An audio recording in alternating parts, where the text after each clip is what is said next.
বিরতির পর স্বাগত। বর্ডার গোলচক্কর বাজার পরিদর্শনে আজ যান আগরতলা পুর নিগমের মেয়র দীপক মজুমদার। তার সঙ্গে ওনার সাথে উপস্থিত ছিলেন আগরতলা পুর নিগমের কমিশনার শৈলেশ কুমার যাদব সহ এলাকার কর্পোরেটর সহ অন্যান্যরা। আধুনিক বিজ্ঞানসম্মত বাজার তৈরি করতেই এই পরিদর্শন বলে জানাচ্ছেন মেয়র। ব্যবসায়ী এবং এলাকাবাসীদের সাহায্যের আর্জি জানিয়েছেন মেয়র দীপক মজুমদার। তার সঙ্গে বাজার ব্যবসায়ী এবং বাজার কমিটির যিনি সভাপতি রয়েছেন ওনার সাথেও কথা বলেছেন কিভাবে এই বাজারকে আধুনিক বিজ্ঞানসম্মত বাজার হিসেবে গড়ে তোলা যায়, তার জন্যই ওনার এই পরিদর্শন। তিনি কাউন্সিলরের সাথেও কথা বলেছেন, স্থানীয় কাউন্সিলর, তার সঙ্গে বাজার কমিটির সাথে কথা বলেছেন। কিভাবে আধুনিক বাজার গড়ে তোলা যাবে সেই বিষয় নিয়েই তিনি আলোচনা করেছেন।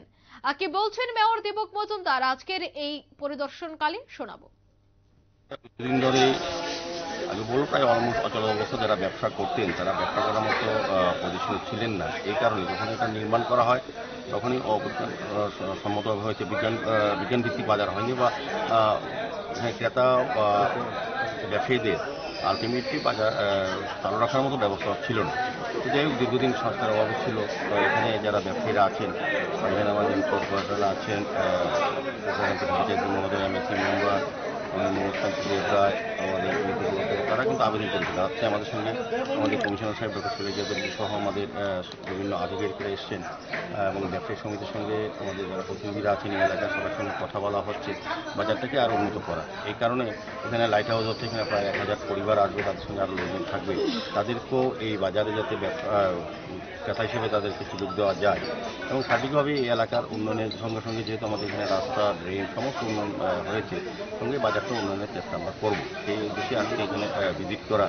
আমি কমিশনার সাহেবও বেশ উদ্যোগ নিয়ে আন্তরিকভাবে চেষ্টা করছেন এটাকে আধুনিকভাবে করা। প্রথমত যেহেতু এখানে প্রায় 90% ব্যবসায়ী ব্যবসা করেন না, দোকান বন্ধ রেখেছেন দীর্ঘদিন ধরে এবং একটা অস্বাস্থ্যকর পরিবেশ তৈরি হয়েছে, আমরা ভিজিটে দেখেছি। সেগুলি আমরা সরিয়ে দেবো এবং বর্তমানে মাছ বাজার যেটা চালু আছে সেটা চালু থাকবে। আমরা ওই জায়গাটা চেষ্টা করবো নতুন করে তৈরি করা। পরবর্তী সময় এই দুটো বাজারকে সুন্দর করবো যাতে প্রকৃতভাবে ব্যবসায়ীরা ব্যবসা করতে পারেন, ক্রেতারা স্বাচ্ছন্দ্যে বাজারকে ব্যবহার করতে হবে। সেদিকে সমস্ত নিকাশি ব্যবস্থা, আলোর ব্যবস্থা, সমস্ত রাস্তার ব্যবস্থা করে আধুনিক বাজার করার আমরা একটা পরিকল্পনা গ্রহণ করি। সেক্ষেত্রে আমরা ব্যবসায়ীদের সহযোগিতা চাইছি, এলাকার লোকের সহযোগিতা। কিছুদিন হয়তো অসুবিধা পড়তে হবে বাজারে ঢুকতে, কিন্তু আমরা চেষ্টা রাখবো যাতে বাজার সবাই বিশেষ করে তরকারি বাজার, মাছ বাজারে চালু আছে সেটাকে চালু রাখা, পাশাপাশি ওই অস্বাস্থ্যকর পরিবেশে যে বাজারটা তৈরি হয়েছে যেখানে বন্ধ প্রায়, সেটাকে নতুনভাবে নির্মাণ করে যারা ব্যবসায়ীরা আছেন তাদেরকে ব্যবসা করার সুযোগ দেওয়া, পাশাপাশি রাস্তার পাড়ে যারা গরিব অংশের মানুষ যারা ব্যবসা করেন তাদেরকে এনে এখানে ব্যবস্থা করা যায় কিনা সেদিকে আমরা চেষ্টা রাখবো। আপনারা শুনলেন মেয়র দীপক মজুমদারের বক্তব্য। তিনি বলছেন যে বাজারকে বিজ্ঞানসম্মত আধুনিকভাবে গড়ে তুলতে গেলে এলাকাবাসী এবং ব্যবসায়ীদেরও সাহায্যের প্রয়োজন, তাই প্রত্যেকেই যেন এগিয়ে আসেন তার আহ্বান জানিয়েছেন মেয়র দীপক মজুমদার। এবং তিনি বলছেন যে রাজ্যের সবকটি বাজারকে, বিশেষ করে আগরতলা পৌর নিগমের অন্তর্গত যে সমস্ত বাজারগুলি রয়েছে তাকে কিভাবে আধুনিকরণ বা বিজ্ঞানসম্মত করা যায় তার জন্য কিন্তু ইতিমধ্যে পৌর নিগম বিভিন্ন পদক্ষেপ গ্রহণ করছে। নিয়ে নিয়েছে ছোট একটি বিজ্ঞাপন বিরতি, সঙ্গে থাকুন।